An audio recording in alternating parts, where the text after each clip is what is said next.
Bárbaro. Bueno, Gracias. las otras preguntas te las mandamos por redes sociales para que les des respuesta pues a la gente que quedó ahí pendiente. Bueno, sigamos entonces con la agenda.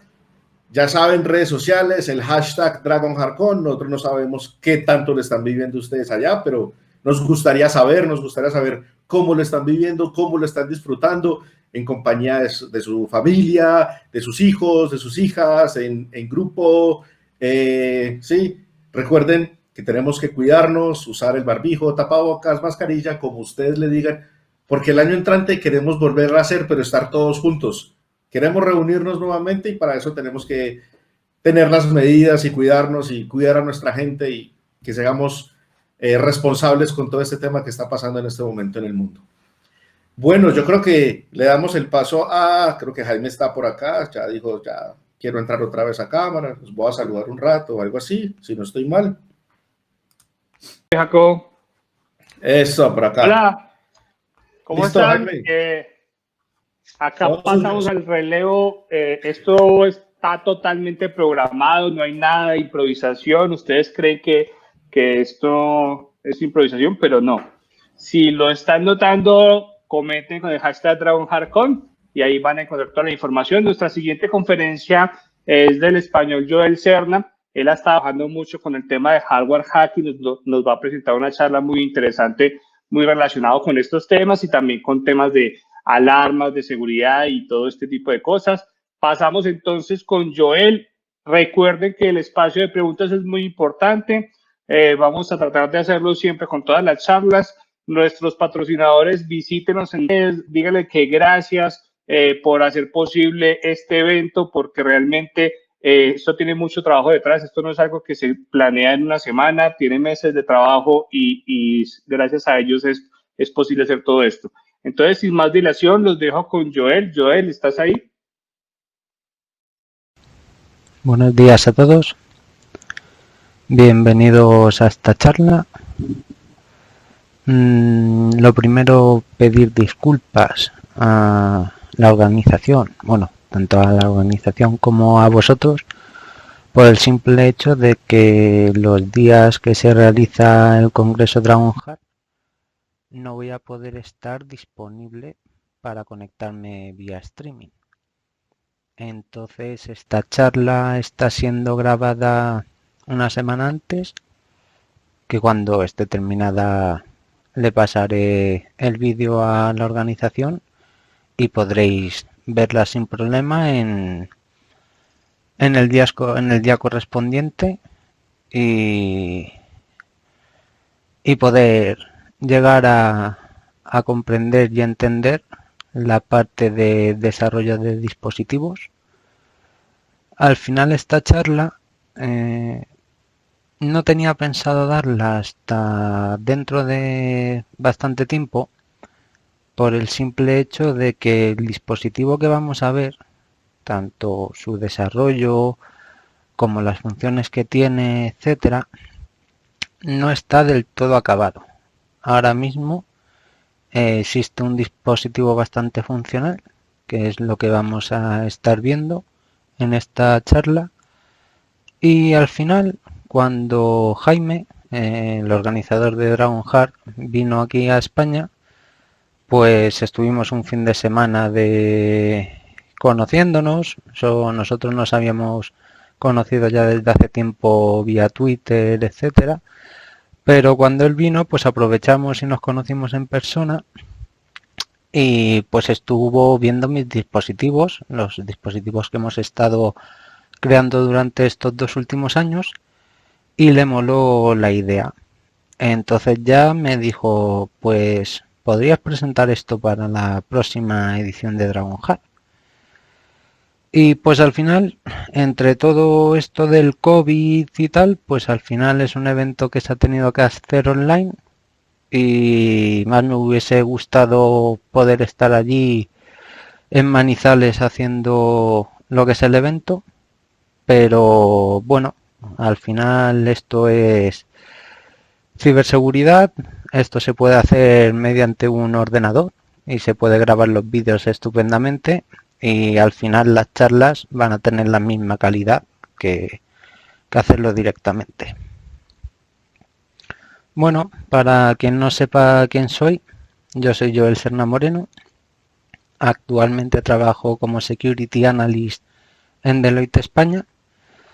Y al final, aparte de dedicarme profesionalmente al mundo del hacking, pues soy un interesado de todo lo que tenga que ver o que esté relacionado con el hardware, con la radio, con do it yourself, toda la parte de desarrollo de dispositivos sin tener que comprarlos ya hechos, aparte de la parte de I+D y de innovación.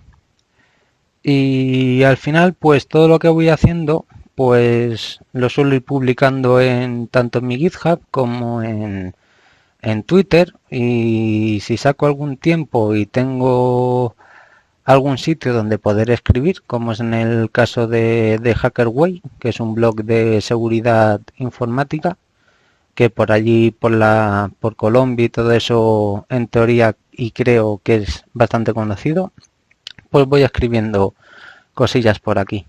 Al ser el evento online y no es poder estar por streaming, os dejo por aquí tanto mi Twitter como mi GitHub por si queréis preguntarme cualquier cosa sobre la charla o sobre otra cosa.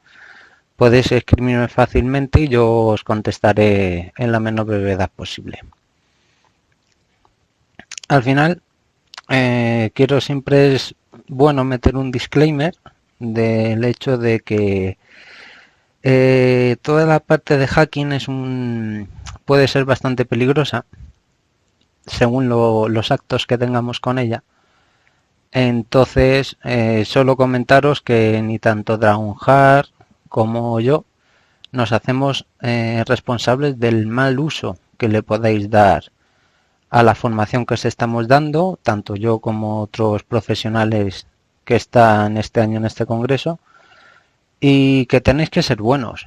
Al final, todo esto nosotros lo hacemos gratis, por así decirlo, para que aprendáis y para que podéis jugar y trastear con cacharros o con otro tipo de cosas, aprender nuevos ataques y otras disciplinas relacionadas con el hacking, y que tengáis cuidado con lo que hagáis. Al final aquí tenemos que ser todos buenos y aprovechar los conocimientos que podamos optar, tanto para nosotros mismos como para transmitírselos a otras personas. Bien, el resumen de esta charla lo he dividido en 4 partes. Entonces, para hacer una parte de introducción a esta charla, ya que no es muy habitual encontrarnos con una charla específica del desarrollo de un dispositivo, pues vamos a ver una pequeña introducción a lo que es el proyecto Evil Crow, que es un proyecto que comenzamos varias personas, bueno, varios compañeros y yo hace un par de años. Vamos a ver 2 dispositivos que hemos desarrollado, que actualmente se pueden comprar, que está accesible para todo, son accesibles para todo el mundo. Y ya nos vamos a meter en la parte del nuevo dispositivo que os comentaba, de que espero tenerlo para finales de este año, ya completamente terminado, y que al igual que los 2 dispositivos que vamos a ver al principio de esta charla, pues podréis adquirirlo. Luego la parte 2 va a ser una parte de introducción a lo que es la radio, lo que conocemos todos como radiofrecuencia, por el simple hecho de que el dispositivo que vamos a ver el desarrollo y vamos a ver lo que podemos hacer con él, funciona a través de radiofrecuencia. Entonces vamos a ver una pequeña parte de que es un SDR, vamos a ver qué dispositivos podemos adquirir, y luego al final la charla va a estar enfocada a la banda de 433 MHz, que ahora vamos a ver exactamente lo que es. Al final esto va a ser una charla muy de introducción, no nos vamos a meter en lo que es toda la parte de radio avanzada. Entonces, para quien no conozca este tema, pues le va a servir bastante de ayuda para inicializarse en este mundo.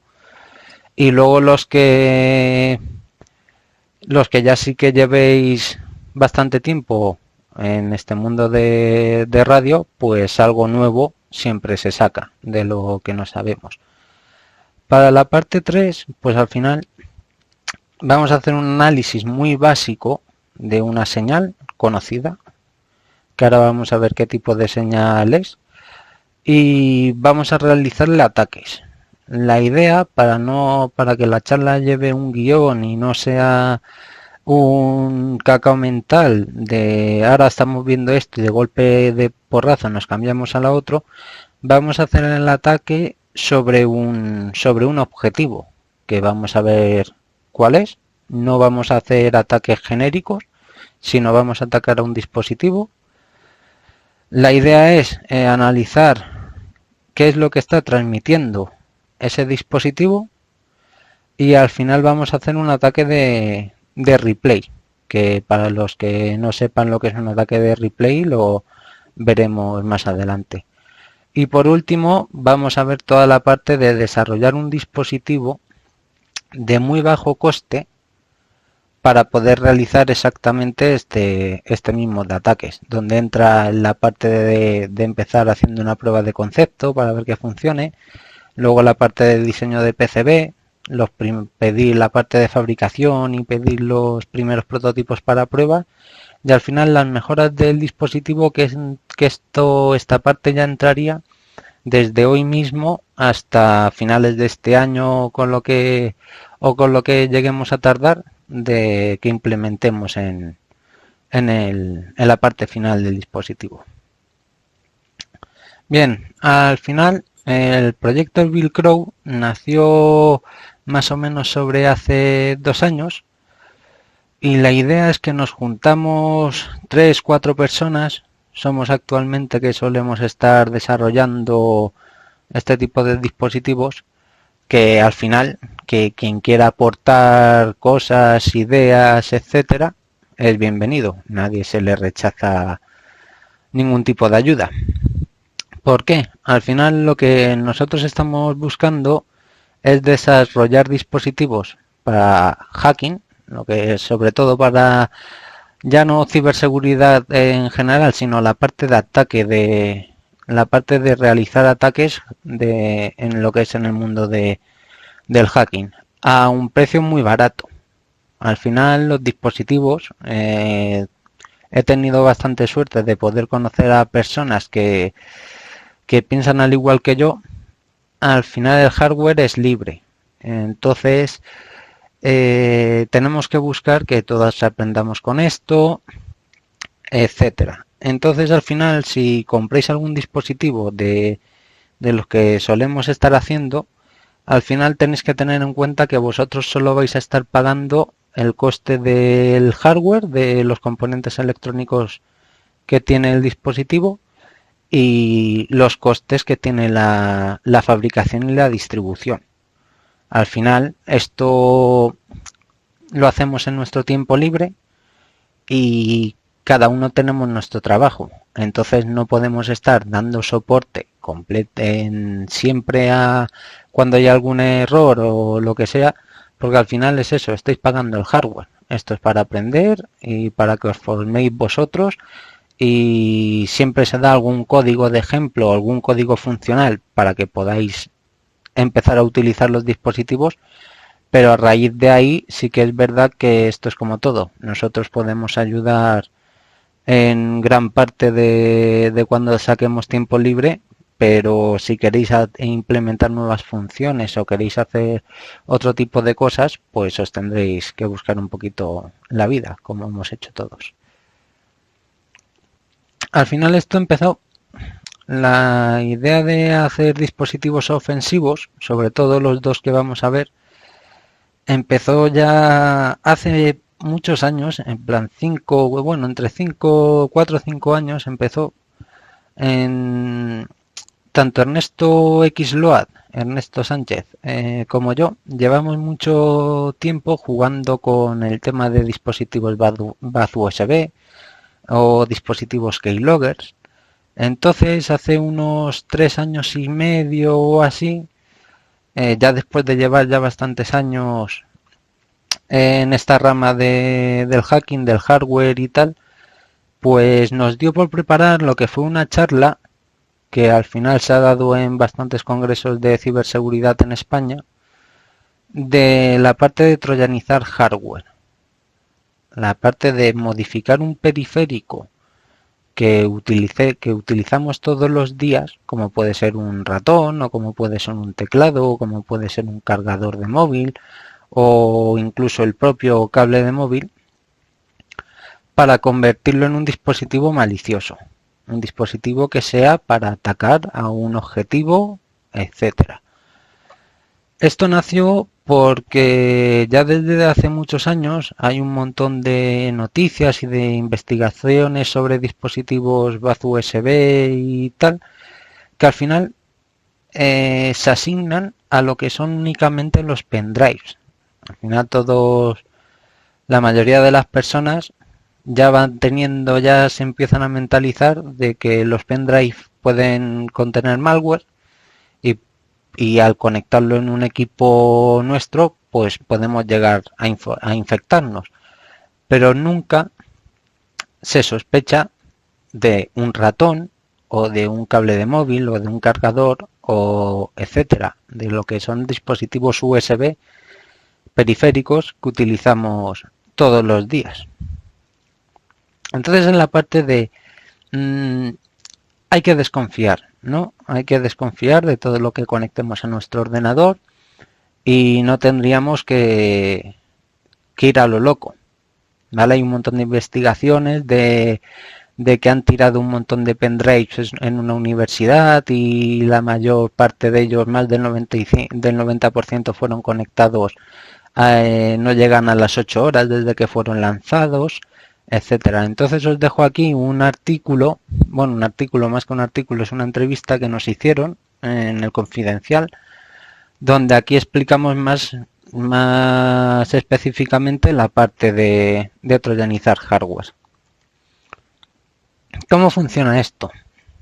Al final nosotros tenemos una comunicación de nuestro periférico con nuestro ordenador, que básicamente es nuestro propio ordenador y el dispositivo USB, ya sea un teclado, ya sea un ratón, etcétera. La idea de realizar este ataque, al final podemos hacer dos tipos de técnicas.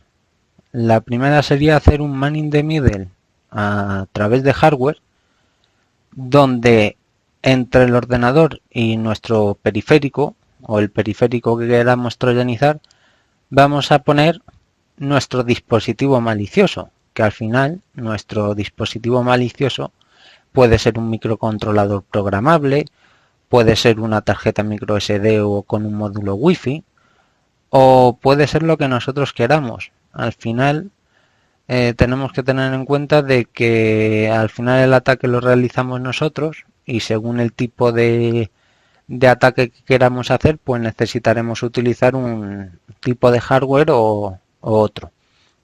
Por último está la técnica de Man Next To, que al final es más o menos lo mismo que el mismo esquema que el ataque de Man in the Middle, del ataque de hombre en medio, pero con la diferencia de que lo que está haciendo el Man in the Middle es un hub USB de varios puertos USB. Hay el más conocido para todo tema de D-Yourself y I+D y tal, es el Tiny Hub USB, que hay dos modelos, quiero recordar, que eran uno para 2 puertos y otro para 4 puertos USB, de los cuales lo que hacemos es colocar el hub USB entre el ordenador y nuestro periférico y que del hub USB cuelgue nuestro dispositivo que tengamos control sobre él para realizar el ataque al ordenador. ¿Por qué utilizar un hub USB? Por ejemplo, si queremos troyanizar un cable de móvil, como lo que vamos a ver ahora, básicamente el cable de móvil tiene alimentación, tiene tierra y tiene sus líneas de datos. Al final, si colocamos un dispositivo nuestro, un microcontrolador tal cual en medio, vamos a perder lo que es la conectividad de la línea de datos y solo va a funcionar la alimentación a nuestro teléfono móvil. Con lo cual nosotros cuando conectemos nuestro cable malicioso y conectemos para cargar nuestro teléfono al ordenador, al final el teléfono solo va a recibir alimentación, no va a recibir la línea de datos, con lo cual no vamos a poder ni utilizar multimedia, ni pasarnos archivos al dispositivo, etcétera. Al final quería poneros unos ejemplos de hardware troyanizado, que en el primero es un ratón, que si nos fijamos podemos ver una PCB ahí muy pequeñita en la parte izquierda. A ver si puedo enseñaros esto con el ratón. Sí. Esta parte de aquí, que veis aquí, eso es el Tiny Hub USB, que está colgando de un conector USB hembra, ya que estaría nuestro dispositivo malicioso. Esa plaquita negra que veis ahí, que es un Arduino Leonardo.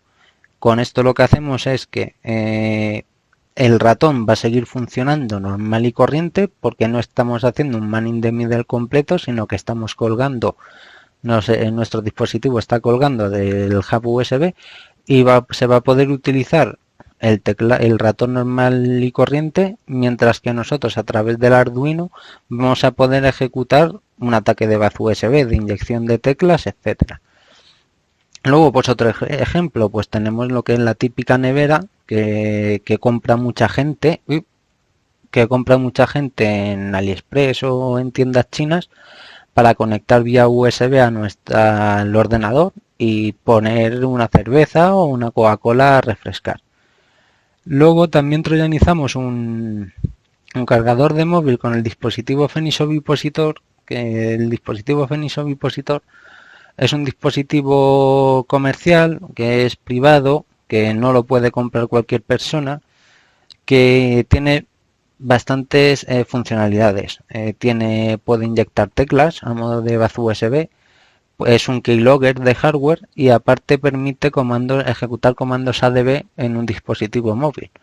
Por esto se eligió este dispositivo para troyanizar un cargador, básicamente el puerto USB hembra que estáis viendo del Fenix Ovipositor, ahí es donde iría conectado nuestro teléfono móvil y podríamos ejecutar comandos ADB a ese móvil. Sí, claramente si tiene la depuración USB activada, etcétera. Esto no es tan bonito, estos son ataques muy dirigidos, ¿vale?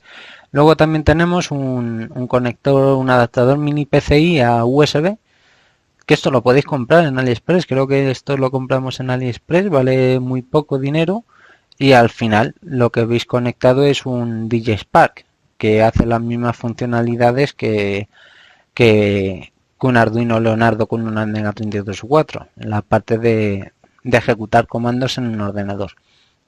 Ya por último, pues troyanizamos también un cable de móvil con un ATtiny85 y con sus resistencias y el hardware y lo que son los componentes electrónicos necesarios, que son los dos conectores aquí sueltos USB que estáis viendo en las imágenes y el cable de abajo a la derecha, que sería la versión final. No, al final no fue la versión final, porque al final se hizo en bonito, que es lo que vamos a ver ahora, pero fue el prototipo inicial. Y luego ya buscando por internet pues encontramos también una bola de plasma, que había gente que había troyanizado. El primer dispositivo, esto es el cable de móvil que acabáis de ver. Al final esto es muy basicote, es muy básico, lleva un conector USB, que es un USB macho de primeras. Luego lleva lo que sería el controlador, que es un microcontrolador ATtiny85. Lo malo de este microcontrolador es que tiene muy poca memoria, pero para empezar a jugar y ejecutar algún ataque de bus USB, presionar teclas en el equipo, pues está bastante bien para jugar. Ahí pues el ATtiny85 lleva su propio firmware, que solo tenemos que programar para que se identifique como un teclado e inyecte las teclas, y al final tenemos la otra parte que sería el conector micro USB. Si os fijáis, en este cable no se ha implementado lo que es el hub USB. Esto fue un dispositivo para demostrar que hicimos para demostrar que se puede troyanizar dispositivos muy pequeños, periféricos muy pequeños, porque meter todo esto en un conector USB es bastante complicado. Y bueno, tenéis aquí información sobre tanto el repositorio de la historia, de cómo lo desarrollamos, que es el de Baz USB Cable. Luego tenéis el repositorio de Velcro Cable, que es parecido al primero, nada más que solo aquí ya está más enfocado al uso de instalación para hacerlo funcionar. Y luego tenéis un artículo en el blog de The Hacker Way que se explica lo que es toda la instalación en español, porque los repositorios los escribí en inglés. Esto al final, si os interesa y tal, como venía diciendo antes, nosotros no nos llevamos nada de beneficio por esto, entonces solo es para que aprendáis solo o para lo que lo queréis usar. Lo podéis comprar en AliExpress por un precio de $9,95. Tener en cuenta que al estar viviendo en Colombia, o donde estéis en cualquier parte del mundo que estéis viendo esta charla, son $9,95 más los gastos de envío. Entonces, si veis que los gastos de envío salen muy caros, en el mismo AliExpress podéis encontrar otro enlace a este mismo cable donde el dispositivo, lo que es el cable, es un poco más caro, pero el envío es gratis, ¿vale? Así por si queréis comprarlo. Y el segundo dispositivo, que este lo hemos sacado hace poco, es el Velcro Keylogger. Básicamente esto es un keylogger, como indica el nombre de hardware, para interceptar las teclas presionadas por un teclado, que al final tiene un conector USB, un USB macho, que a su vez lleva un controlador Atmega32U4, que esto ya tiene más memoria y es más potente que el ATTIN85, lleva su propio firmware que hay que programarlo, y luego lleva conectado al Atmega32U4 tenemos un SP32 Pico, que es un módulo Wi-Fi, para que el keylogger levante un punto de acceso Wi-Fi y podamos ver las pulsaciones que se han presionado en el teclado o en un panel web, que tiene su propio firmware, que también hay que programarlo, que eso está todo en el repositorio. Y luego también tiene conectado una tarjeta micro SD, que actúa como área de datos. Aquí, si quieres insertar la SD, se la pones, y si no, no hace falta ponérsela. Si se la pones, pues al mismo tiempo va a guardar las teclas que se hayan presionado en el panel web y en la tarjeta SD. Y si no se la pones, pues solo se almacenarán en la tarjeta SD. Y luego lleva el controlador USB host, que le pusimos un Max 3421E, básicamente para poder identificar y controlar todas las conexiones USB, ya sea un teclado, un ratón o lo que queráis conectarles al puerto USB. Y ya por último el USB hembra, que es donde conectaríamos el teclado para interceptar para guardar las teclas que se presionen. El cable viene sin el código precargado. El cable que hemos visto antes tenéis que hacer vosotros la instalación. Pero si compré en el caso de este keylogger, no, en este caso del keylogger el dispositivo se envía ya listo para funcionar. Lo único que se envía con el layout en inglés. Entonces, si estáis utilizando un teclado inglés, pues funcionará perfectamente. Si no estáis utilizando un teclado inglés, pues los caracteres especiales no lo va a reconocer como debería reconocerlos. Entonces, en el repositorio de mi GitHub tenéis como cambiar el layout al español o a otro tipo de teclados. Tiene bastantes teclados implementados, y volver a flashear los códigos tanto de la Atmega32U4 como del módulo Wi-Fi para que funcione. Ahora, ya después de que hayáis visto los dispositivos, vamos a empezar en la parte de introducción al SDR. Vale. Al final, un SDR o una radio definida por software es una radio de la cual una o varias funciones de la capa física, lo que conocemos como el hardware del propio dispositivo, son definidas mediante software. Por ejemplo, podemos tener los filtros, los mezcladores, amplificadores, moduladores, demoduladores. Es decir, al final tenemos una radio que en lugar de que todas sus etapas estén definidas por hardware, que tengan los componentes electrónicos que tienen que tener, hay algunas de esas etapas que podemos definirlas mediante software, con lo cual tendremos unas ventajas importantes. Por ejemplo, un ahorro de costes bastante grande o en reconfiguración. Al final, nosotros podemos programar una radio definida por software a través de líneas de código. De esta forma, pues no necesitaremos reconfigurar la radio a nivel de hardware.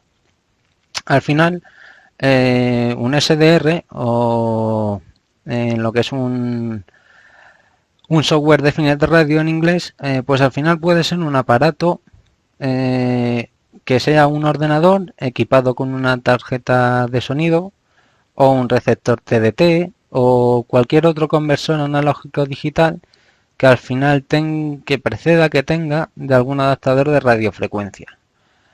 Por ejemplo, aquí tenemos uno de los más básicos posibles, que vale unos $8 si lo compráis en AliExpress, que para empezar pues está bien, se queda un poquito cortito, que ahora vamos a ver más, pero esto es un receptor de TDT, que al final a través de software pues podemos recibir señales.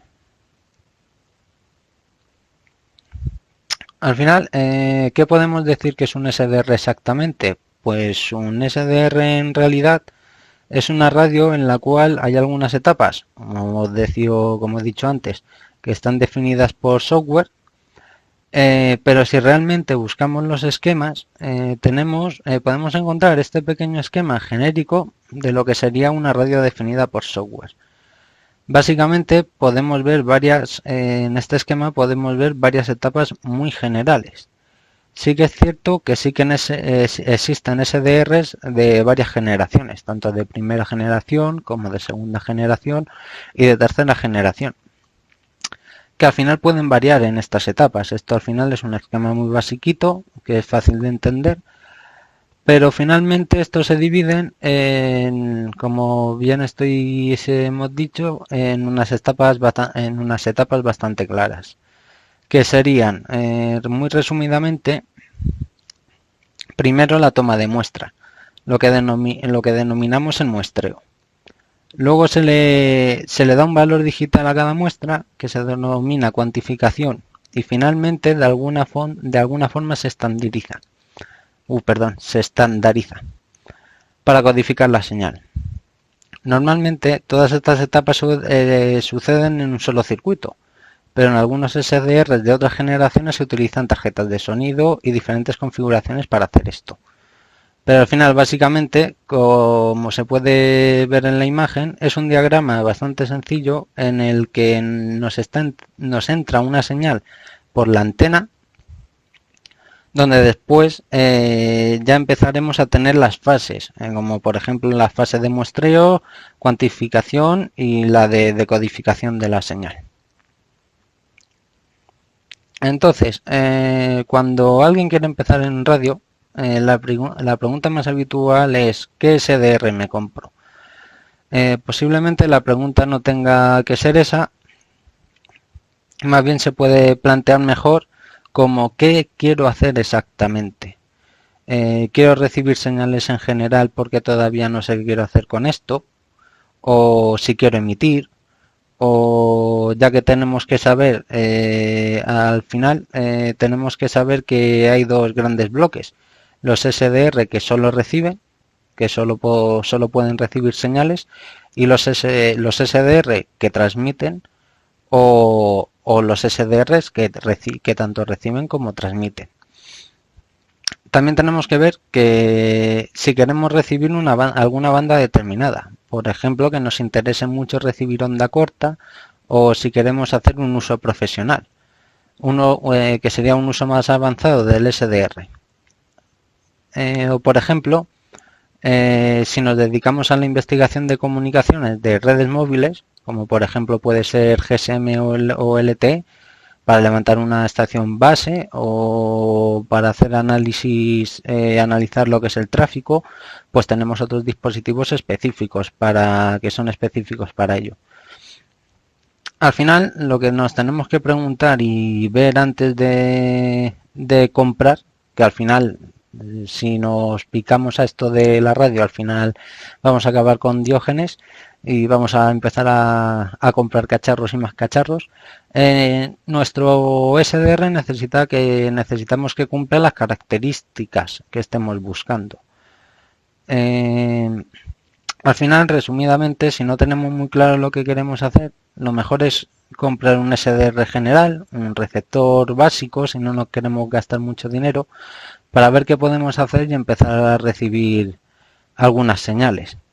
Al final esto se puede dividir en varias gamas de SDR. Al final, ahora os voy a los que estáis viendo en la imagen, pues son los que tengo yo, los que he usado y puedo hablar de ellos. Y al final, esto a nivel personal, cada uno puede tener su visión distinta, pues se puede dividir en grupos. En SDR amateur, o es lo que sería un SDR muy básico, que suele ser hasta unos 100 euros. Como por ejemplo el RTL SDR, que sería, si queréis estar empezando, sería el mejor dispositivo con el que podéis empezar. Luego tenemos semiprofesionales, ya que puede rondar hasta los 300 euros, 400, que aquí ya vamos a ver que son SDRs que también pueden transmitir.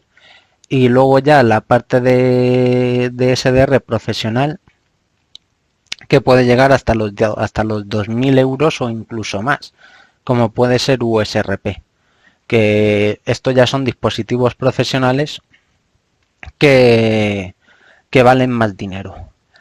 Entonces, básicamente lo que sí que hay que tener muy claro es que con la parte de radio hay que tener muchísimo cuidado a la hora sobre todo a la hora de transmitir, ya que según en qué determinadas bandas son bandas reservadas y nos pueden causar pues una multa de hasta 2 millones de euros, de dólares. Pues sobre todo en la parte de GSM, en la parte de LTE, en la parte de GPS, etcétera. Al final, ¿por dónde vamos a empezar? Pues al final hay que escuchar radio. Hay que escuchar mucha radio. No hace falta empezar directamente con un SDR. Lo suyo es empezar con una radio que tengáis por casa y tal, y empezar a escuchar y escuchar y escuchar mucha radio.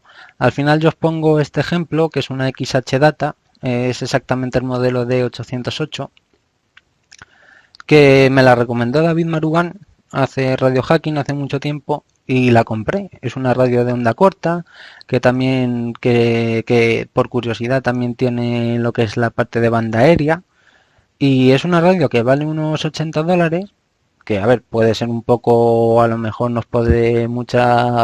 alguien no se puede permitir este tipo de radio, pero si lo podéis es una inversión muy buena. Yo siempre voy con ella en la mochila, tanto cuando salgo a la calle, tanto como cuando me voy de viaje, y cuando saco un rato pues me siento a tomarme una Coca-Cola o lo que sea y enciendo la radio a ver qué puedo escuchar.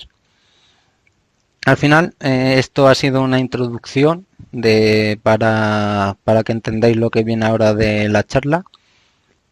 Entonces, David Marugán, Radio Hacking, que es un profesional, muy buen profesional que lleva dedicándose a la radiofrecuencia muchísimos años, da charlas en congresos y actualmente está dando una formación de introducción a la radioescucha y al SDR de varias horas, que si os gusta este tema y tal, pues os recomiendo que la veáis. Para apuntarse a Cyberwall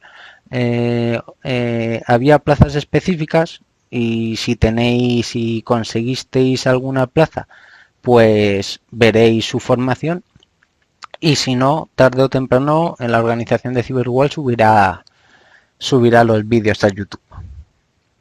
Bien, al final nosotros nos vamos a centrar, como he dicho antes, en la banda de 433 MHz, ¿vale? Es una banda que esto es UHF, en la que los dispositivos de comunicación sin licencia pueden operar en algunas regiones. Las frecuencias se corresponden desde 433,050 MHz a 434,790 MHz. Al final, hay un montón de dispositivos que lo que transmiten va por el aire, y nosotros con un SDR de los que hemos visto antes podríamos recibir los datos. Por ejemplo, lo que es una estación meteorológica, donde tenemos un transmisor, lo que sería lo que es el sensor de humedad y tal, que cada X segundos, cada unos 45 o 50 segundos, manda la lectura de la temperatura a través de 433 MHz al receptor, que sería la propia estación. Entonces nosotros con un SDR podríamos interceptar esa señal, decodificarla y ver qué está enviando. Pero no solo nos encontramos en estaciones meteorológicas, sino lo podemos encontrar en alarmas, en garajes, en coches. El tema de los coches, se implementó una medida de seguridad que se conoce como los rolling codes, que no vamos a entrar en esta charla, pero hay mucha información en internet que podéis leer para informaros sobre la seguridad que implementaron. Luego también nos podemos encontrar TPMS, que básicamente es la presión y lo que es la presión de las ruedas, que se envían al conductor, al panel, lo que es al panel de navegación del conductor, para ver qué presión, si la presión está correcta o si no, o la temperatura de las propias ruedas, etcétera. También tenemos detectores de humo, ventiladores, aires acondicionados, enchufes inteligentes, todo lo que tenga que ver con IoT también va por el aire. Entonces aquí hay una infinidad de dispositivos que funcionan así. Ahora vamos a entrar en la parte de análisis y de ataque. La idea de esta parte, de la parte 3, es hacer un análisis muy básico, muy básico, de una señal conocida, de una señal que es muy fácil de ver, que no tiene mucha información que tengamos que sacar, no es una señal compleja, y luego intentar realizarle ataques. Al final, como he dicho al principio, no... a ver cómo lo digo.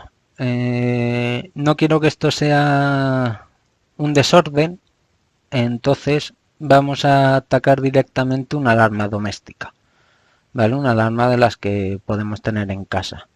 Tanto Ernesto Xloat como yo dimos una charla el año pasado sobre hacking de alarmas en el Congreso Navaja Negra, que es de aquí de España, y al final las alarmas, según la que compremos y tal, pues tienen varias tecnologías. Pueden tener wifi, pueden funcionar a través de RFID, pueden funcionar a través de GSM, lo que es 2G, para comunicarse con las personas dentro de la casa, etcétera, y también por radiofrecuencia, para desbloquear la alarma, para bloquearla, etcétera. Al final, ahora cuando veamos la parte del análisis, vamos a ver que lo que se está enviando desde el mando de la alarma a la propia alarma es un código estático que vamos a poder reproducir todas las veces que queramos y va a funcionar. Y al final vamos a poder calcular lo que son las tramas de los códigos que se envían. También decir que antes de que salte la alarma, pero alarma de alarma, esto se ha hecho con alarmas chinas, compradas en China. Básicamente, ¿por qué? Porque no podemos hacer nada público de lo que son alarmas comerciales de España, porque básicamente y sinceramente no queremos meternos en ningún lío con ningún tipo de fabricante español ni nada. Entonces al final elegimos unas alarmas chinas para poder hacer las pruebas. Y porque de esta forma no nos buscamos problemas legales de que hemos liberado información que no se debería de haber liberado. Entonces, ¿por qué esto y por qué al final con alarmas chinas? Básicamente hay un caso muy curioso de un hombre o de una mujer, no sé exactamente quién lo hizo, publicó un artículo sobre un reversing de una alarma de un fabricante español en internet. Entonces, la idea del muchacho o de la muchacha era publicar varios artículos donde enseñaba cómo funcionaba la alarma, el hardware interno, etcétera. Y lo gracioso en todo esto es que solo publicó la parte 1. Entonces ya no se ha vuelto a saber más, no ha habido más partes, tampoco ni confirmo ni desmiento que alguien haya descolgado el teléfono, etcétera, para llamarle la atención. Pero todo con este tema de cosas hay que tener, sobre todo con las cosas que publicamos en internet y para todo el mundo, hay que tener mucho cuidado. Entonces, ahora aquí en esta charla vamos a ver la parte de radiofrecuencia de la alarma, pero si queréis ver tanto la parte de Wi-Fi como RFID y como de redes móviles, tenéis aquí el enlace de la charla que dimos en el Congreso de Navaja Negra, por si queréis ver también cómo funciona la parte de las demás tecnologías. Al final, cuando compramos las alarmas, pues lo primero que fuimos fue abrirlas. Vamos a ver qué lleva. Cabe decir que no llevaba ninguna medida de protección de anti-tampers ni nada, con lo cual sería ideal haberle puesto esta medida de seguridad para que no llegue cualquiera y las abra. Y rápidamente pues podemos identificar el lector RFID, podemos identificar lo que es el núcleo, también podemos identificar el módulo Wi-Fi, la alimentación que está conectada a una batería interna, el módulo 2G, el slot para la tarjeta SIM, el conector micro USB ahí abajo a la izquierda, la pila, lo que es el clock. También podemos ver las antenas destinadas a RF ya redes móviles, etcétera. Bien, al final del alarma tiene un mando que tiene 4 pulsadores, que tiene para bloquear la alarma, desbloquearla, el botón de home, o eso creo, porque tampoco lo he mirado mucho, no lo he probado mucho, y el de socorro, el botón de socorro. Entonces nosotros con un SDR y un programa como el que estáis viendo aquí, que es GQRX, si sintonizamos, si sabemos en la frecuencia que está transmitiendo el mando, podemos interceptar la señal. Lo que veis a la derecha que está marcado con un cuadro en rojo son las señales que emiten el mando para desbloquear la alarma. Entonces el siguiente paso, la parte de análisis, sería guardar la señal recibida que estamos recibiendo con nuestro SDR en un fichero IQ sin procesar. Básicamente, GQRX también permite grabar la señal en WAV, pero al final tenemos que tener en cuenta que WAV es un tipo de archivo que está comprimido, etcétera. Entonces lo mejor y lo más sensato es guardar lo que es la señal tal cual nos la recibimos en formato RAW. Entonces con GQRX pues solo tendríamos que ir a la parte de Tools y darle a la parte de IQ Recorder, ¿vale? Al final tenemos que tener en cuenta, esto solo es un ejemplo de GQRX, ¿vale? Pero según con el programa que estemos grabando la señal, tenemos que tener en cuenta cómo se está grabando esa señal. Entonces, para luego poder importarla en un editor de audio. Entonces, tener en cuenta que si las pruebas las vais a querer hacer con GQRX, tenéis que tener en cuenta que se graba con una codificación de 32 bits float y se graba con una frecuencia de muestreo de 2 millones de hercios. Entonces aquí en la captura de pantalla que hice podéis ver los ficheros RAW de varias señales de radio que había interceptado.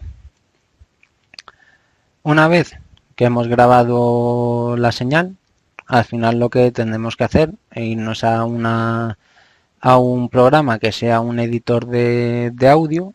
He seleccionado aquí Audacity, básicamente porque como esto es una charla muy introductoria y muy básica, que también utilicemos software que es muy básico de utilizar, pero que sepáis que hay muchos programas de análisis de señales, como puede ser Inspectrum y demás, que nos va a dejar hacer muchas más cosas y tal. Pero al final, como esto es una charla bastante básica, pues vamos a utilizar lo que sería software también básico.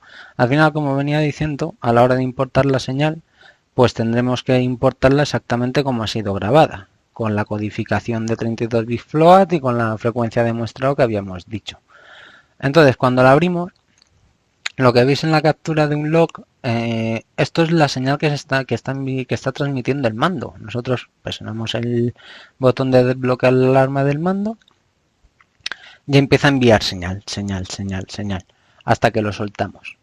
Entonces, al final, lo que a nosotros nos interesa es una de estas barras, por así decirlo, una de estas señales. No nos interesa todo esto, sobre todo en el análisis de la alarma que estamos haciendo ahora. Con analizar una de estas, aquí va a ir el código que desbloquea la alarma.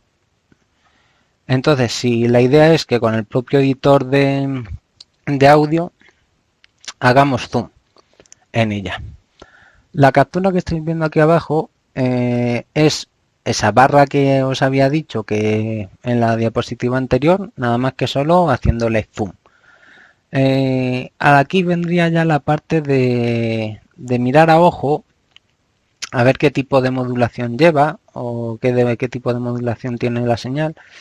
Y así a simple vista, pues, y bueno, a simple vista y dándole un par de vueltas con tiempo, pues al final nos encontramos con una modulación por desplazamiento de amplitud, lo que es ASK, también conocida como codificación de encendido apagado, que es OOK.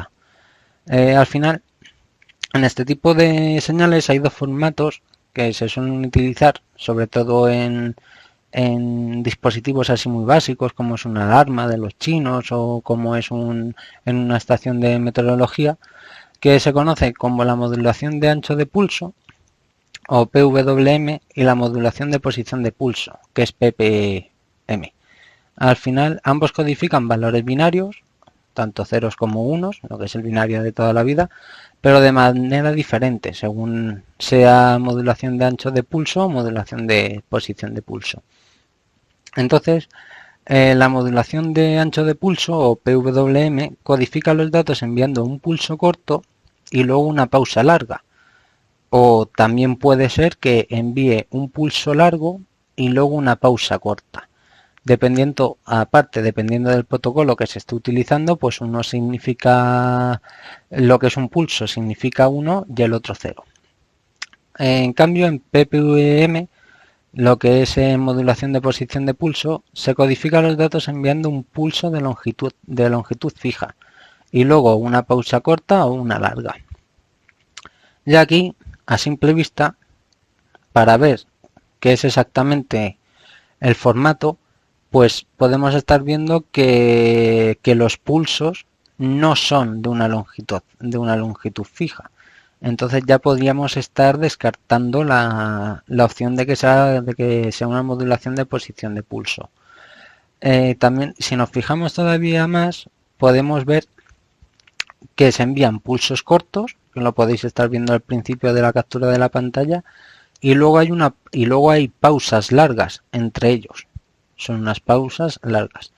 Pero si vemos un pulso largo, que serían las barritas más gordas que veis ahí, detrás de un pulso largo hay una pausa corta, no hay una pausa larga. Con lo cual, pues ya podemos deducir que es una modulación de ancho de pulso. Entonces, al final, ya también se deducen los bits de la señal, que al final sería los pulsos más cortos serían ceros y los pulsos más largos serían unos. Entonces esto sería 0, 0, 0, 1, 1, 0, 0, 1, 0, 0, 0, 1, 0, toda la esta de ceros, 1, 0, 0. Bien, al final, si nosotros seguimos haciendo pruebas y seguimos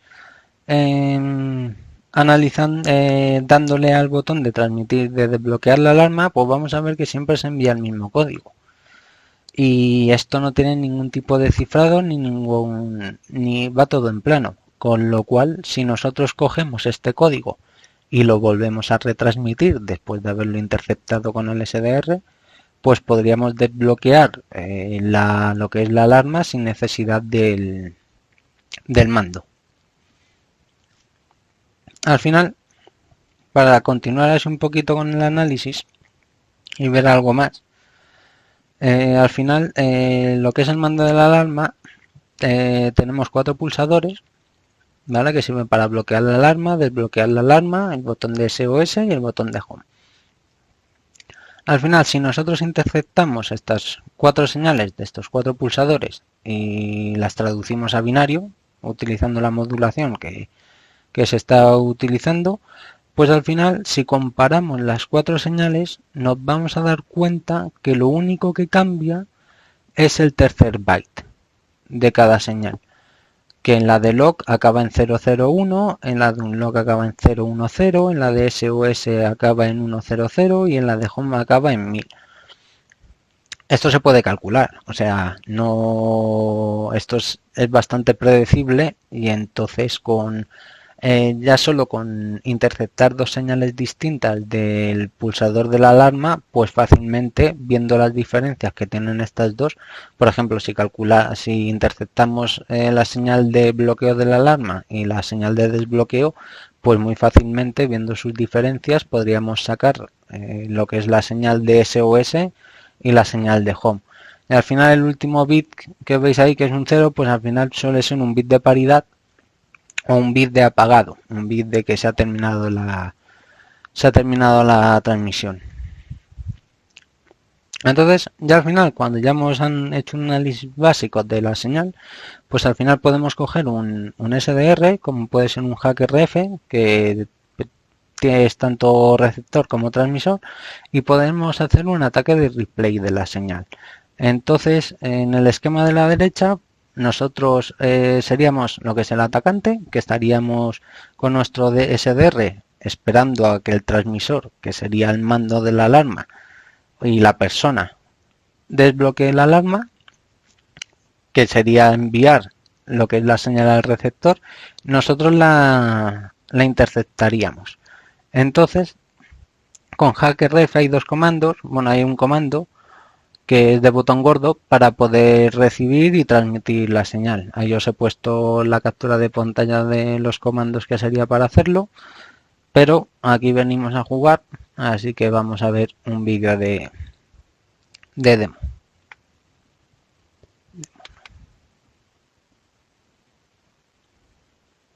Vale, ese es el HackRF. Yo aquí ya tenía grabada la señal.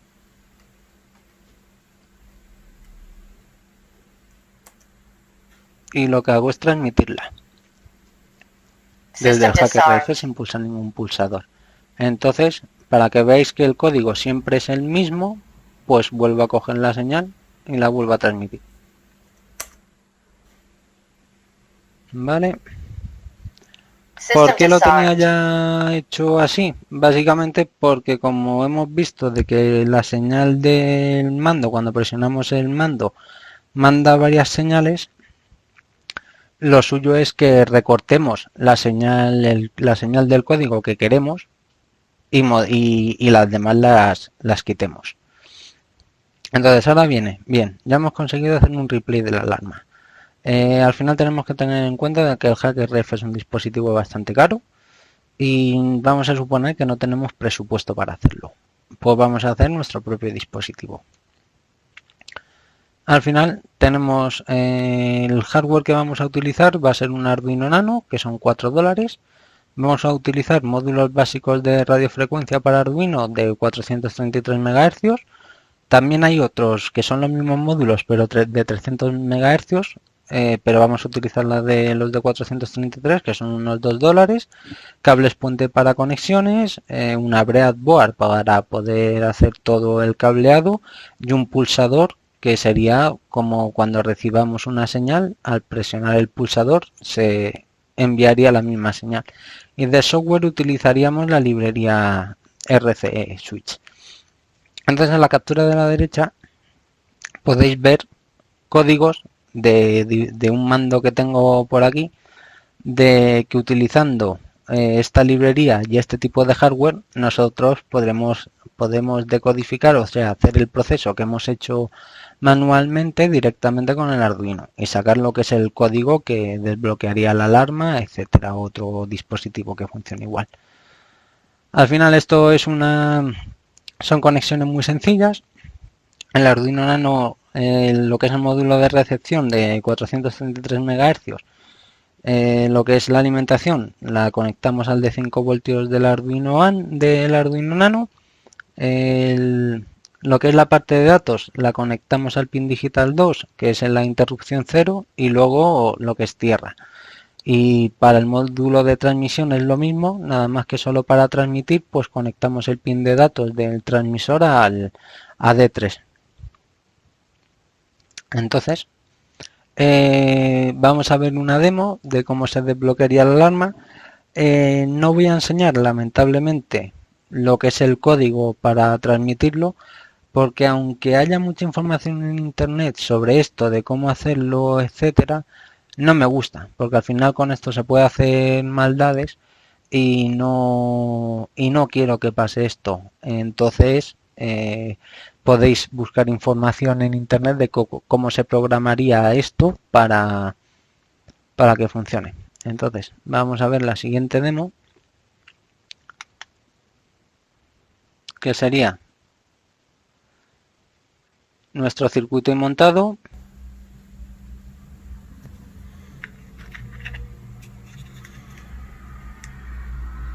System armed. A través de los módulos estamos recibiendo la System señal disarmed. y luego ya con el pulsador, pues el último código que hemos recibido, que es el de desbloquear la alarma, pues sin utilizar el mando estaríamos haciendo un ataque de replay de la señal. System disarmed. System disarmed. System disarmed. Al final, esto está muy bien, pero al final podemos crear un dispositivo mejor, podemos crear un dispositivo bastante más potente. Y en este caso vamos a utilizar los módulos CC1101, que nos dan, estos módulos son más potentes que los módulos básicos que hemos visto, y aparte nos permite tanto transmitir como recibir en otras bandas de frecuencia, como puede ser 315, la 433, 868 y 915 MHz. Ahí tenéis una foto de que cómo quedó el dispositivo cuando se quitaron los módulos básicos de Arduino y se pusieron los CC1101. Al final, pues lo que buscábamos era un dispositivo portable, ¿no? Pues al final, en vez de estar con todo el lío de cables, pues en una pequeña breadboard, más pequeña que la grande, pues hicimos ahí un barullo de cables para que funcionase. Esto solo para comprobar si al final íbamos a poder hacer el dispositivo completamente portable. También le pusimos una pantalla LCD, de la cual podríamos mostrar los códigos que recibimos, etcétera. Entonces, bien, vamos a empezar por la parte de la parte de diseño, de electrónica, que esto no lo vamos a ver muy por encima, ya que es algo bastante complicado, no es fácil, sobre todo si nunca habéis tocado mucho temas de hardware, y que yo tampoco sé. Yo al final lo que hago yo cuando termino todas mis pruebas y tal, hablo con Forensic Security, que es una empresa española que son amigos míos, y digo, oye, vosotros que hacéis hardware para forense, etcétera, y dispositivos muy específicos y tal, pues yo mando todas las conexiones que quiero hacer y todo eso, y ellos pues al final, como les mola todo el tema de cacharreo y a mí de que me conocen, pues por confianza pues me hacen toda la parte de diseño para todo lo que hemos visto, que se queden bonitos. Entonces vamos a decir que digamos que hay 4 fases. Aquí os voy a mostrar cómo sería lo que hacen ellos, lo que hace Forensic Security, para que entendáis cómo al final lo que es todos los cables que hemos visto ahí de la breadboard se acabe siendo un dispositivo bonito. No, pues al final por hacer lo que sería un pentesting, pues lo hemos dividido en 4 fases: la de recon, la de exploit, la de payload y la de loot. ¿Vale?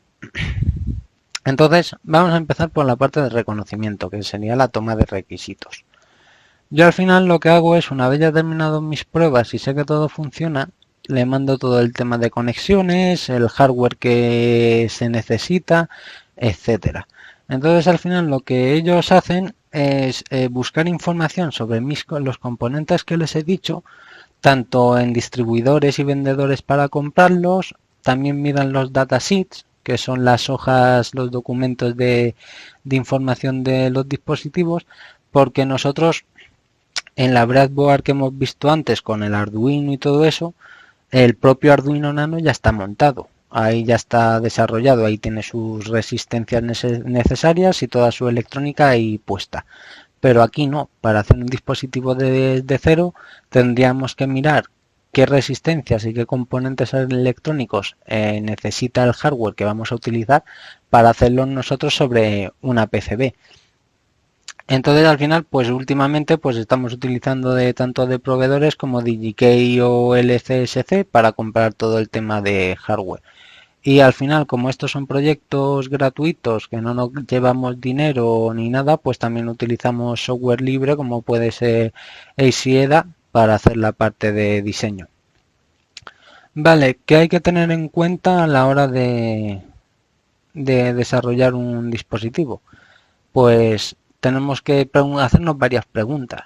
¿El dispositivo que vamos a desarrollar lo vamos a llevar nosotros? ¿Lo va a llevar el pentester o quien lo tenga que llevar? ¿El dispositivo se tiene que ocultar en algún sitio, como por ejemplo en un conector USB? ¿O tiene que ser discreto? ¿Tiene que ser negro? ¿Tiene que llevar una carcasa o que no se vea fácilmente? O puede ser o vamos a hacer un dispositivo muy específico, muy pequeño, que pueda caber dentro de cualquier conector. Y al final esta charla es un dispositivo de radio que lo lleva el auditor, con lo cual no vamos a necesitar un tamaño muy reducido ni que sea discreto ni nada, porque lo vamos a llevar nosotros. Al final nosotros vamos a ponernos en el radio de distancia entre el transmisor, que sería el mando de la alarma, y el receptor, que sería la alarma, y vamos a interceptar la señal. Pero también es bueno que conozcáis que hay varios tipos de generales de placas de PCB, y como por ejemplo PCBs de una capa, PCBs de doble capa, multicapa, PCBs rígidos, que es la que se ha utilizado para este dispositivo, PCBs flexibles, PCBs rígidos y flexibles, que este tipo de PCB tiene una parte rígida y otra parte flexible, o luego tenemos ya PCBs que puede ser con respaldo de aluminio, etcétera. Entonces, una vez yo ya les he pasado estos datos, ellos han buscado información, Forensic Security ha buscado información del hardware que estoy utilizando, etcétera, pues es hora de hacer el esquema. Al final, cuando hablamos de un esquema o diagrama electrónico, este está formado por componentes que generalmente son resistencias, también condensadores, inductancias, ahí se me ha ido la letra, diodos, transistores, los botones, que sería por ejemplo los pulsadores que hemos visto, el pulsador que hemos visto en la breadboard, los chips que son necesarios para que funcione todo, que al final todo está encapsulado, que es lo mismo que hemos visto anterior en la breadboard, nada más que son encapsulado y miniaturizado. Entonces, según con el proyecto con el que estamos trabajando, el esquema puede llegar a complicarse según los componentes electrónicos que necesite. Este sería el esquema que veis aquí, sería el hola mundo de la electrónica, que es por donde todos deberíamos empezar antes de ponernos a parte del desarrollo de dispositivos, que básicamente lo que hace es hacer parpadear un LED. Y ahora vendríamos a la parte de exploit, ¿vale? En el diseño del esquema, que aquí vamos a ver el proceso completo electrónico. Lo primero es hacer un esquema básico del dispositivo de validación. Aquí podemos ver lo que sería el Arduino Nano, que lleva una Admega 328P. Podemos ver los dos módulos CC1101, están aquí los dos, ya están conectados a los pines digitales del Arduino. Y luego aquí podemos ver, bueno, por aquí abajo podemos ver resistencias que son necesarias.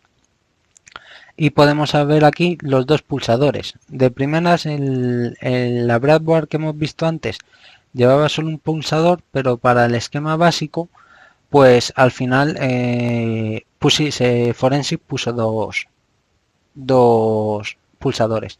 Entonces, una vez hacen un esquema muy básico, que es que se entiende bastante bien y tal, yo lo valido que esté todo correcto, que las conexiones que les he dicho esté bien, que no se hayan dejado nada tirando ni suelto por ahí.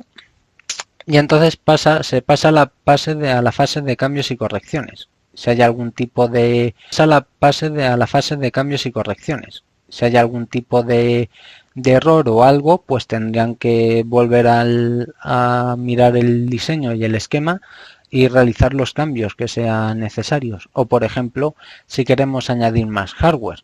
Al final, en este caso, ya que en vez de poner un pulsador, venga, ponemos dos, pues al final podemos ver aquí arriba a la derecha que al final pusimos 4. Al final dijimos vamos a poner 4 pulsadores que están conectados a un expansor de pines digitales, básicamente porque el Arduino se nos quedaba bastante corto. Y luego también le añadimos un slot para tarjetas micro SD. Aquí tenéis lo que sería la parte de los módulos CC1101 de radio. Aquí veis ya lo que es directamente la Admega 328P, que es lo que llevaría el Arduino Nano. Y luego la parte de power, de alimentación, de conectores USB, del conector USB que va a llevar para alimentarlo. Y no se ve por aquí, pero también debería estar lo que serían los pines I2C para la pantalla LCD. Ya una vez, a raíz ya de que tenemos el esquema final, de que ya no se le va a hacer más modificaciones y todo, al final toca diseñar lo que es la PCB. Al final optamos por una PCB de doble capa porque al final no eran muchos componentes ni pistas.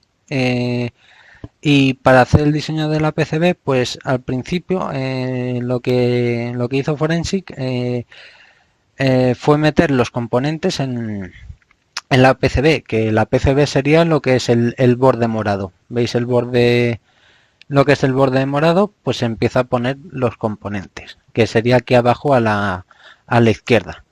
Veis que la parte de arriba que está en negro, eso es que ahí no se había puesto ningún componente todavía. Y al final pues se intenta mejorar la distribución de los componentes, que aquí podéis ver en la de aquí abajo a la derecha, a la izquierda que diga, perdón, que los módulos CC1101, que son lo que es U8 y U7, aquí abajo, es que se me ha quedado congelado el ratón. Abajo al final, en la última, que es la imagen de la derecha, se ha puesto más arriba, con lo más a la izquierda. Claro, esto está en horizontal, no está en vertical, entonces se ha puesto más a la izquierda. O sea, al final se busca hacer una distribución decente de los componentes. También podéis ver dónde iría la pantalla OLED, lo que es la LCD, los pulsadores, más pines digitales que hemos dejado disponibles para si se le quiere soldar otro tipo de cosas. Tenemos también lo que es el ICSP, etcétera. Esto luego ya después sería la parte de, ¿ves? Aquí si veis la diferencia, aquí ya se ha optado por hacer una mejora seguir mejorando lo que es la parte de distribución de componentes y vendría toda la parte del enrutado de pistas y de conexiones. Y al final queda esta PCB, que sería la PCB final, que Ahora viene, ya cuando está terminada, la parte de fabricación. Al final la fabricación de la PCB, que ya está hecho el diseño, lo que tenemos que hacer es ir a un fabricante, como puede ser JLC-PCB, que nos haga el dispositivo, los prototipos. Entonces, al fabricante se le envía unos ficheros que se denominan Herbert, que contienen toda la información necesaria para fabricar la PCB. Tanto el origen y fin de la pista, como el grosor, como los pads para los pines digitales y todo lo necesario para que ellos puedan fabricarla y enviárnosla. Al final, una PCB, para que veáis ahora el precio, si tiene unas características estándar, pues son muy baratas. Ya si nos metemos en PCBs, como puede ser la que lleva el cable de móvil que os he enseñado al principio, pues puede salir bastante más caro porque no es un tipo convencional. Y ahora viene ya la parte final de vamos a montar todo y vamos a probar que todo esté funcionando. Al final, cuando nos llega la PCB, nosotros nos han tenido que mandar lo que es la PCB sin nada, lo que es solo la PCB, y lo primero que hay que hacer es, ya después de haber comprado los componentes electrónicos, pues hay que soldarlos a la PCB. Después hay que grabar el bootloader para que el dispositivo se identifique en el ordenador y funcione correctamente, le podamos subir los códigos para que funcione, etcétera. Luego, aquí ya nos vamos a poner en la parte de comprobar el funcionamiento de que todo esté bien, tanto que funcione el slot para tarjeta micro SD, tanto que funcionen los módulos de radio, que funcione la LCD correctamente y que funcionen los pulsadores de los botones. Y al final, pues lo que hacemos es flashear el código que vaya a hacer que haga el replay de nuestra señal. Entonces, al cambiar de los módulos básicos de RF a los módulos CC1101, hay que tener en cuenta de que el software también va a cambiar. Entonces, por ejemplo, para utilizar los CC1101, aparte de la librería RC Switch, se utiliza la librería Smart RC CC1101, que básicamente esto es un port para que los CC1101 funcionen igual a nivel de software y de programación funcionen igual que la biblioteca RC Switch, para que no tenga que estar cambiando tipos de códigos, etcétera. También utilizamos la librería IO Abstraction, básicamente porque los pulsadores están conectados al expansor de pines, con lo cual necesitamos tener control sobre los pulsadores. También se utiliza la librería básica de SD para poder guardar ahí los códigos de las señales recibidas, etcétera. Y luego para la LCD nosotros hemos utilizado una LCD específica que necesita esa biblioteca. Si vosotros vais a utilizar otro tipo de LCD, pues tendréis que mirar qué librería utiliza o cómo funciona. Al final, las funciones de LCD pues es para uso general, para poder mostrar cualquier mensajito en la pantalla o lo que sea, o visualizar los códigos que vayamos recibiendo de la señal. Y la de los pulsadores, pues al tener 4 pulsadores, pues podemos asignar uno, por ejemplo, para cambiar de frecuencia o cambiar entre los dos módulos, que esto es algo que nos da la parte de los CC1101. También cambiar de recepción a transmisión un módulo y hacer un replay de la última señal recibida. ¿Por qué al final hemos cambiado exactamente los módulos básicos de Arduino por los CC1101?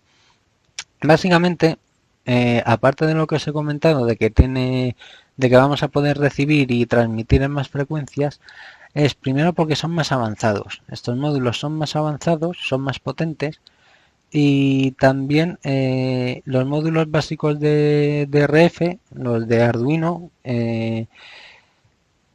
los dos que hemos visto es tanto uno era para transmitir y otro era para recibir, con lo cual necesitamos dos módulos, uno de transmisión y otro de recepción. En cambio, con un solo CC1101 podemos tenerlo tanto para recibir como transmitir. Entonces, al final en el dispositivo final se han puesto dos módulos CC1101 para poder ir cambiando, para decir, pues ahora quiero dos receptores, uno que funcione en 433 MHz y otro que funcione en 315, o ahora quiero un transmisor y un receptor, o quiero dos transmisores. En cambio esto con los módulos básicos de RF pues no lo podríamos hacer. Al final, gracias a la biblioteca de SmartRC, pues vamos a poder alternar entre los módulos, entre los dos módulos que tenemos conectados, para su configuración. Podemos decir, pues el primero de primeras, el primer módulo lo voy a configurar de recepción. Y el segundo también lo voy a configurar de recepción. El primer módulo en 433 y el segundo en 315. Pues cuando reciba una señal en 433 MHz, voy a cambiar el módulo que en vez de que reciba se ponga en modo transmisión para transmitir y transmita esa señal. Eso lo vamos a poder hacer directamente utilizando código. También lo decía, configurar la frecuencia, varias frecuencias, no solo 433 MHz. También nos permite configurar el tipo de modulación, configurar la desviación de frecuencia, configuración del canal, potencia de transmisión, etcétera. Son módulos muy chulos y muy potentes para empezar a jugar. Entonces, vamos a ver ya la última demo, que sería utilizando el cacharro. Ese sería el cacharro con los módulos. Ahí lo estamos encendiendo, está conectado a una batería externa para que veáis que es portable. System armed. System disarmed.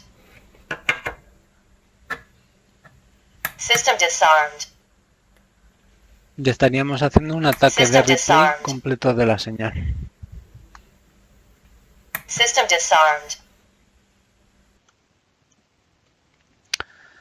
Pues finalmente, como os he dicho al principio, esto es un prototipo que espero que a finales de este año pueda sacarlo con el mismo fabricante y el distribuidor de los otros dispositivos que hemos visto. Y la idea final es integrar los módulos CC1101 dentro de la PCB, porque como ahora mismo los módulos están completamente sueltos, o sea, están conectados, pero son los módulos CC1101 tal cual, han sido el único hardware que no se ha integrado todavía en el prototipo en la PCB. Entonces la idea final es acabar de integrar los módulos CC1101 dentro de la PCB y añadir un módulo Wi-Fi para poder controlar los módulos a través de un panel web. Esto es un ejemplo de lo que todavía se está trabajando, pero ya os digo que espero que a finales de este año pues pueda tenerlo.